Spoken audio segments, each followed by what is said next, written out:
La primera característica que debe tener un buen auditor interno es saber escuchar. Nahum Fett. Principios y responsabilidades globales. Buen día, me presento. Mi nombre es Zuleika Gavilanes, pertenezco al Instituto Superior Universitario Sucre, actualmente en la carrera de Tecnología Superior en Contabilidad. Me encuentro en quinto semestre y mi video va dirigido para el abogado Carlos, que me imparte la materia de titulación. Principios y responsabilidades globales. El objetivo didáctico es reconocer las responsabilidades y principios que debe seguir un contador en su desempeño como auditor, conforme a las normas internacionales de auditoría, las NIA, desde la fase preliminar hasta la conclusión del proceso, al fin de comprender la importancia de la aplicación en su labor profesional. El día de hoy abordaremos la NIA 200, la NIA 210, la NIA 220 y la NIA 240. En primer lugar, cuando hablamos de un requerimiento global, nos estamos refiriendo a la NIA. La NIA 200 es la que nos informa los principales requisitos de ética e independencia que se debe aplicar. Siempre deberá ser presentada la ética, que se refiere a las características profesionales con las que debe actuar no solo un auditor, sino cualquier profesional de cualquier índole. La segunda norma que abordaremos el día de hoy es la NIA 210, la cual nos explica el para qué del auditor o una firma de auditores, la cual no incluye también un despacho de contadores. Acepta el trabajo de la auditoría. Debe realizarse un análisis que permita identificar la existencia de las características adecuadas para la auditoría que se pueda llevar a cabo. De no ser así, el auditor debería rechazar por el tema ético la misma. A continuación también abordaremos la NIA 220, la cual trata sobre los requisitos y las características que debe cumplir un auditor a cargo de una auditoría, llamado socio de encargo, quien debe actuar como un líder y un ejemplo para la aplicación de los requisitos, como la mencionada ética.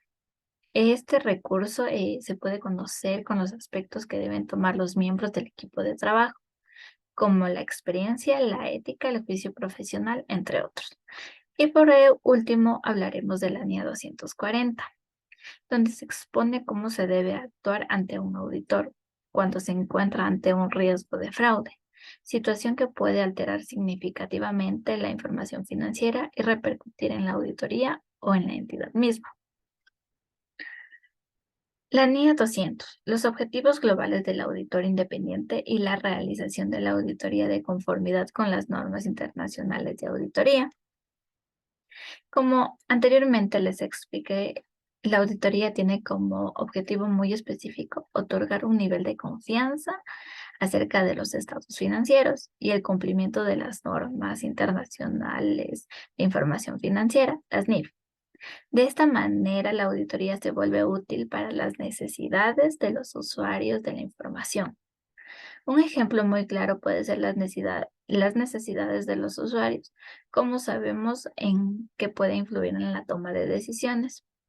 Dicho objetivo se ve reflejado en la emisión de la opinión personal del auditor en base a su trabajo. La NIA establece dos objetivos globales y los requerimientos que se debe tener como un auditor de realización de una auditoría de estados financieros. Los objetivos globales de un auditor, eh, cuando se lleva a cabo una auditoría, se establece la NIA 200. El auditor, como les expliqué anteriormente, tiene dos objetivos globales. El primero es conseguir la seguridad razonable, es decir, un alto grado de certeza en que los estados financieros no presenten inconformidades con el material, para que el auditor tenga la posibilidad de dar una opinión acertable acerca del cumplimiento y también la información revisada en el marco de las NIF. El segundo objetivo primordial es emitir un informe o dictamen de auditoría que contenga una opinión, así como una adecuada comunicación sobre los hallazgos que realice el auditor. Los requerimientos para la misma es la ética de independencia. Existe un código internacional de ética emitido por un Consejo de Normas Internacionales de Ética para Contadores y SBA, por sus siglas en inglés, la Federación Internacional de Contadores y FAC, también sus siglas en inglés, aplica de forma para que un auditor o un contador, este código señala los siguientes fundamentos de ética. Los principios fundamentales de la ética, la integridad, actúa con honestidad y de forma correcta ante la situación. La objetividad, no crea juicios y actúa con imparcialidad. Las competencias y diligencias profesionales, ofrece un servicio de calidad guiado a las normas profesionales y a las legislaciones vigentes de la misma. Confidencialidad, respeta y no divulga la información tratada en la entidad. Y 5, comportamiento profesional. Respeta y mantiene la imagen de la profesión, actuando conforme a los códigos, normas, leyes que indique la misma.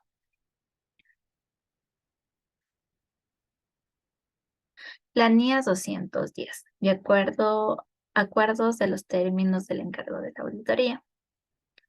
Para las firmas de auditores o a un auditor independiente, aceptar o no aceptar un encargo de auditoría es una decisión libre e importante, ya que de ello dependen largas horas de trabajo e incluso posibles problemas relacionados con el pago de honorarios o la situación que afecte la imagen del auditor o de la firma misma.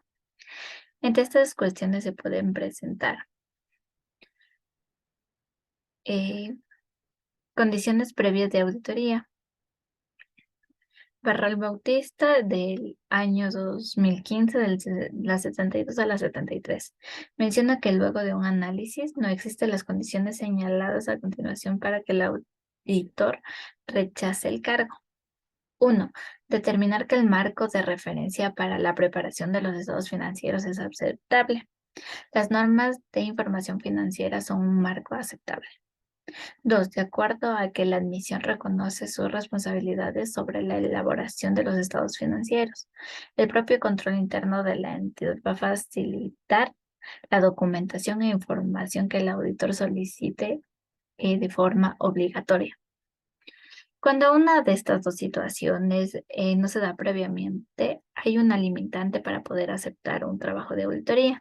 En muchas ocasiones las entidades no están dispuestas a revelar la información por determinados motivos, desde la confianza hasta los desacuerdos de administración o actividades poco lícitas que existan en las mismas.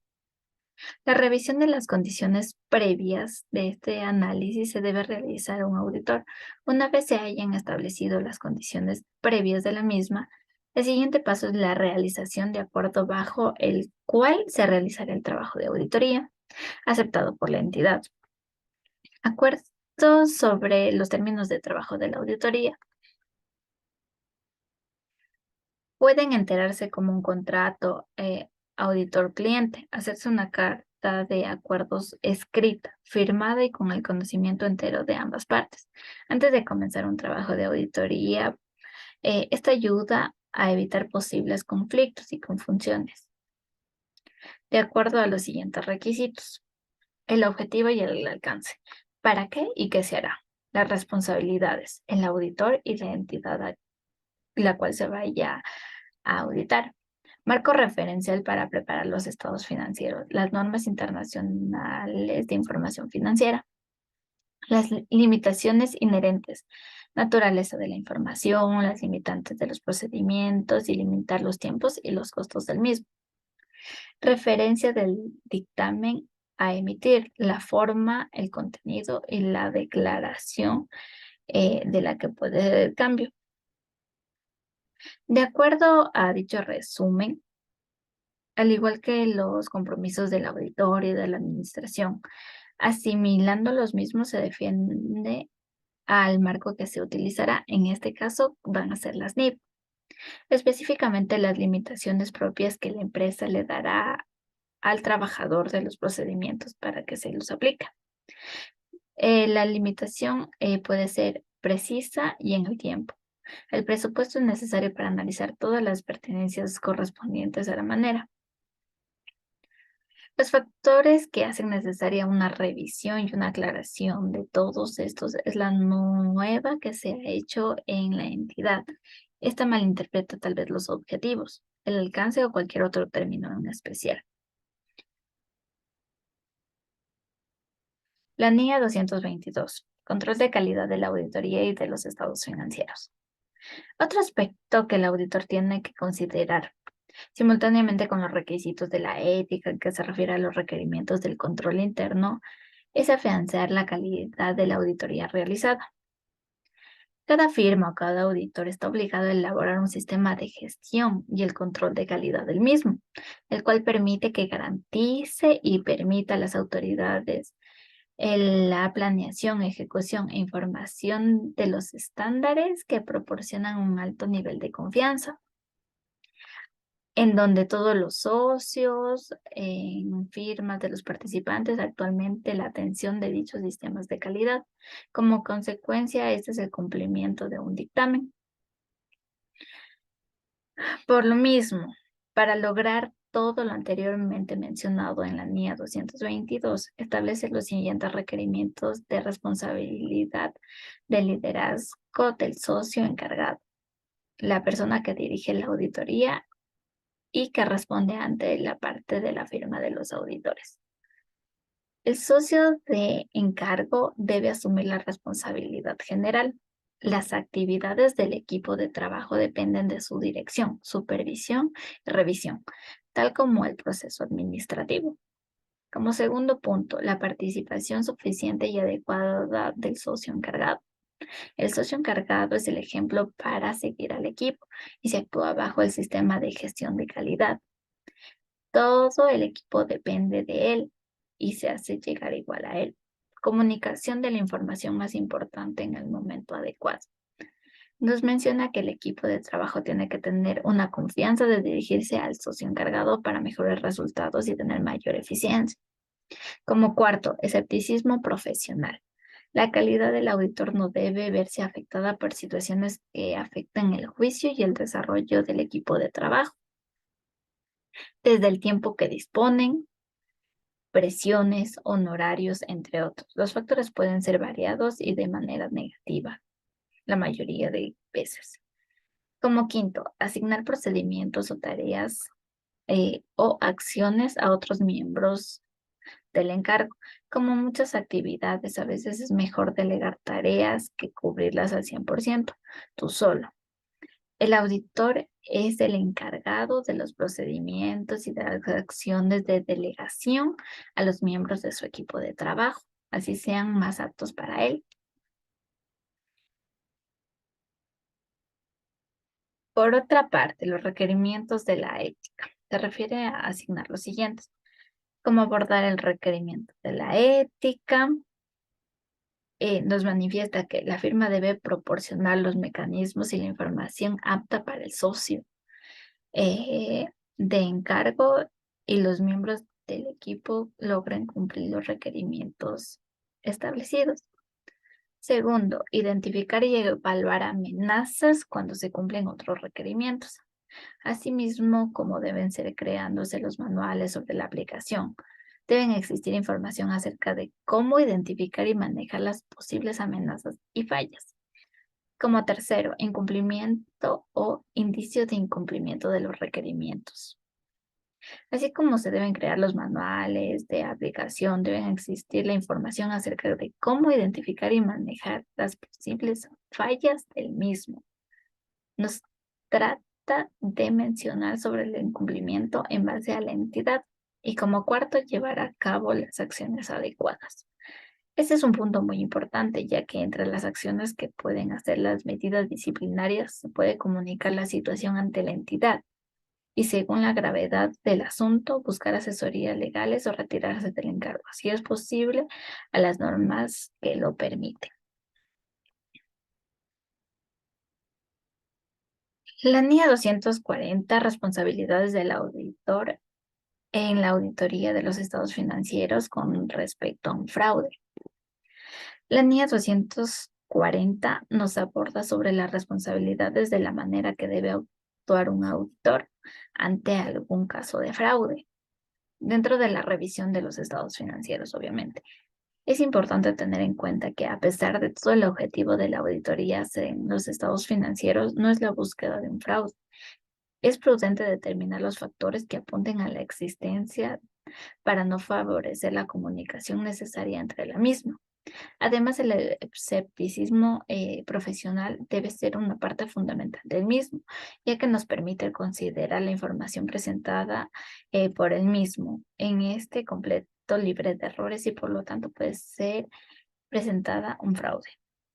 La NIA 240 establece que el auditor debe identificar los valores de riesgo que sean causantes de fraudes, para lo cual tiene que obtener la evidencia de dichos riesgos y responder ante ellos.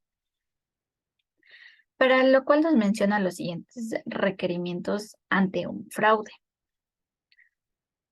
Primero, escepticismo profesional. Tener en mente que los riesgos de incorrección de materiales a causa del fraude estará presente.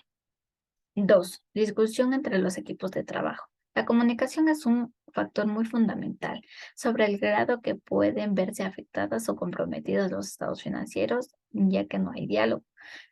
El diálogo siempre tiene que ser honesto y se debe sostener ante la entidad.